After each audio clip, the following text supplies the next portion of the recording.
Jérémie, chapitre 48. Sur Moab. Ainsi parle l'Éternel des armées, le Dieu d'Israël. Malheur à Nebo, car elle est ravagée. Kirjataïm est confuse, elle est prise. Misgab est confuse, elle est brisée. Elle n'est plus la gloire de Moab. À Hesbon, on médite sa perte. Allons, exterminons-le du milieu des nations. Toi aussi, Madmen, tu seras détruite. L'épée marche derrière toi. Des cris partent des Coronaïm.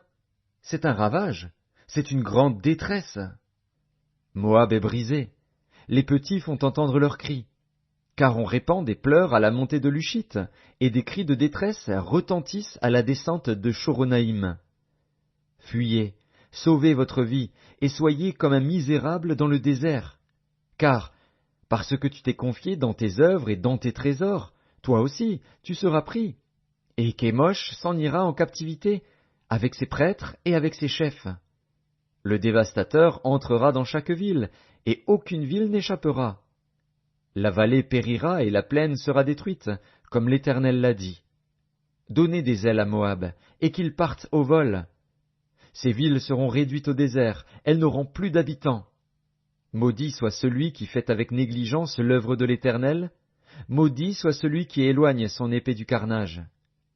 Moab était tranquille depuis sa jeunesse, il reposait sur sa lie, il n'était pas vidé d'un vase dans un autre, et il n'allait pas en captivité. Aussi son goût lui est resté, et son odeur ne s'est pas changée. C'est pourquoi voici, les jours viennent, dit l'Éternel, où je lui enverrai des gens qui le transvaseront. Ils videront ses vases, et feront sauter ses outres. Moab aura honte de Kémosh, comme la maison d'Israël a eu honte de Béthel, qui la remplissait de confiance. Comment pouvez-vous dire, nous sommes de vaillants hommes, des soldats prêts à combattre? Moab est ravagé, ses villes montent en fumée, l'élite de sa jeunesse est égorgée, dit le roi, dont l'Éternel des armées est le nom. La ruine de Moab est près d'arriver, son malheur vient en grande hâte. Lamentez-vous sur lui, vous tous qui l'environnez, vous tous qui connaissez son nom. Dites, comment ce sceptre puissant a-t-il été brisé, ce bâton majestueux?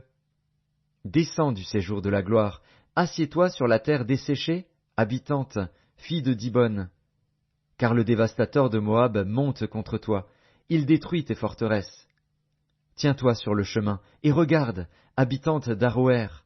Interroge le fuyard, le réchappé, demande, qu'est-il arrivé? Moab est confus, car il est brisé. Poussez des gémissements et des cris, publiez sur l'Arnon que Moab est ravagé. Le châtiment est venu sur le pays de la plaine, sur Holon, sur Jahatz, sur Méphat, sur Dibon, sur Nebo, sur Beth Diblataïm, sur Kirjataïm, sur Beth Gamul, sur Beth Méon, sur Kérijot, sur Botsra, sur toutes les villes du pays de Moab, éloignées et proches. La force de Moab est abattue, et son bras est brisé, dit l'Éternel. Enivrez-le, car il s'est élevé contre l'Éternel. Que Moab se roule dans son vomissement, et qu'il devienne aussi un objet de raillerie. Israël n'a-t-il pas été pour toi un objet de raillerie? Avait-il donc été surpris parmi les voleurs, pour que tu ne parles de lui qu'en secouant la tête? Abandonnez les villes, et demeurez dans les rochers, habitants de Moab. Soyez comme les colombes, qui font leur nid sur le flanc des cavernes. Nous connaissons l'orgueil du superbe Moab, sa hauteur, sa fierté, son arrogance et son cœur altier. Je connais, dit l'Éternel, sa présomption et ses vains discours, et ses œuvres de néant. C'est pourquoi je gémis sur Moab, je gémis sur tout Moab. On soupire pour les gens de Kir-Hérès. Vigne de Sibma, je pleure sur toi plus que sur Jaézer. Tes rameaux allaient au-delà de la mer, ils s'étendaient jusqu'à la mer de Jaézer. Le dévastateur s'est jeté sur ta récolte et sur ta vendange. La joie et l'allégresse ont disparu des campagnes et du pays de Moab. J'ai fait tarir le vin dans les cuves, on ne foule plus gaiement au pressoir. Il y a des cris de guerre et non des cris de joie.